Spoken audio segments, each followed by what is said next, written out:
you see Mark Carney was talking about McDavid today. He was doing, some speech about the economy, and he actually made a pretty good joke. Like, he did kind of drop it in there about where we are as a country and where the economy's going, and McDavid's not signed yet.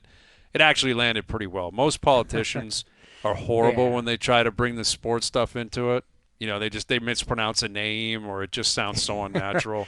Carney actually nailed this one, so credit to him.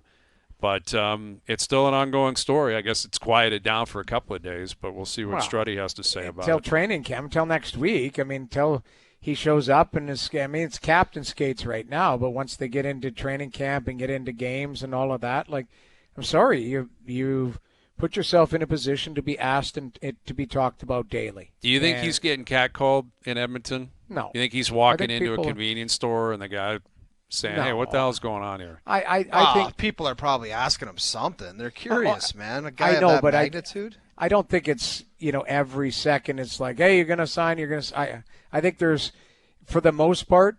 I mean, Struddy would be able to. Struddy lives there, but the people I talk to there is like, yeah, we still believe he's going to sign there. We still have him for a year, maybe more. Let's see what happens. I think you basically have to deal with what's in front of you. You have no control. If you're a fan of the Oilers or a fan of that team, like that, you have no control. He controls the situation. Okay, let me ask you this.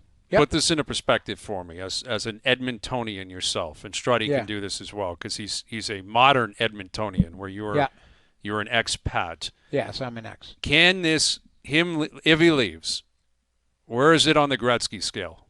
Like, where does it rank in terms of, you mentioned your aunt was crying in the kitchen when Gretzky got traded. No, my mom. Or your mom was crying. My mom and her best friend, Donna McMartin, were cooking pierogies, and they were crying. I'll never forget it. They were like, Gretzky got traded, called me. Okay, where is this? Okay. He's different. The social media jacks it up like a zillion. And the other thing, too, is Gretzky didn't he didn't leave.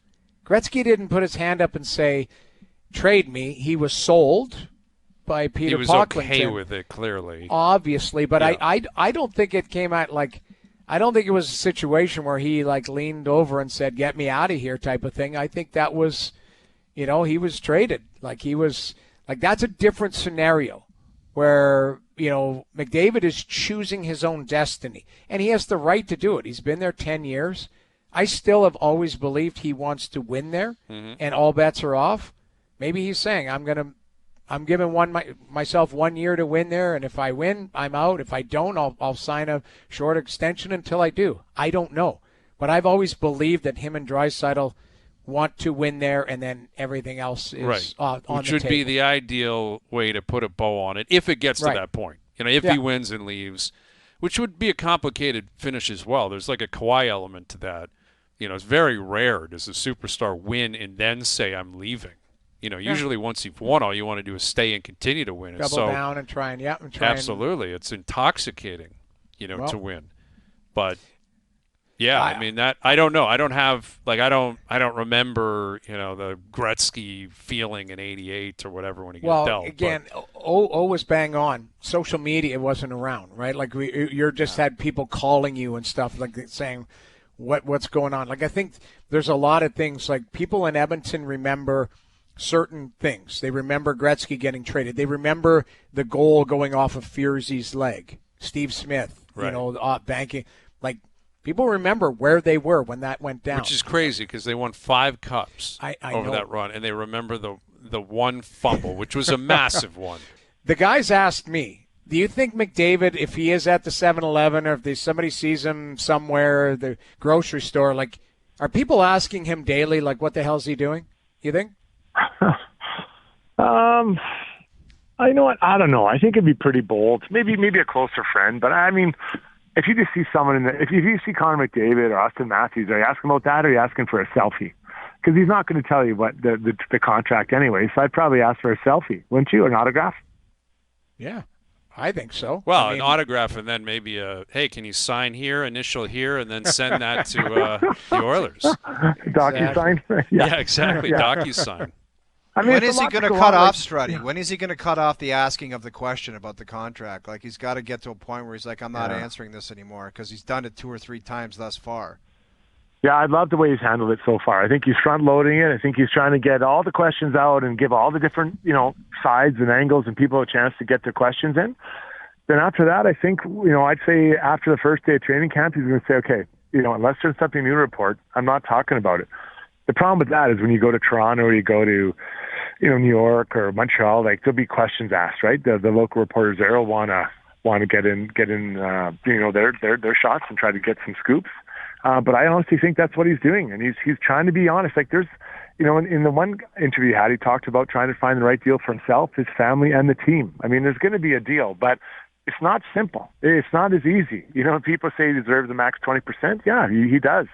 But, that kind of handicaps what a team, or in this case, owners can do. But why should he have to take a hometown discount, right? I don't see other guys taking hometown discounts, McKinnon or, even when Tavares came to Toronto, he didn't take a discount. So why should this guy take a discount? So it's really complicated. And, trying to predict what the Oilers are going to be like, or any team, in 3 to 5 years, that's a pretty hard thing to do. So I feel for him. I did think after Leon signed that he would have signed the exact same contract, maybe 7 years or 8 years, whatever.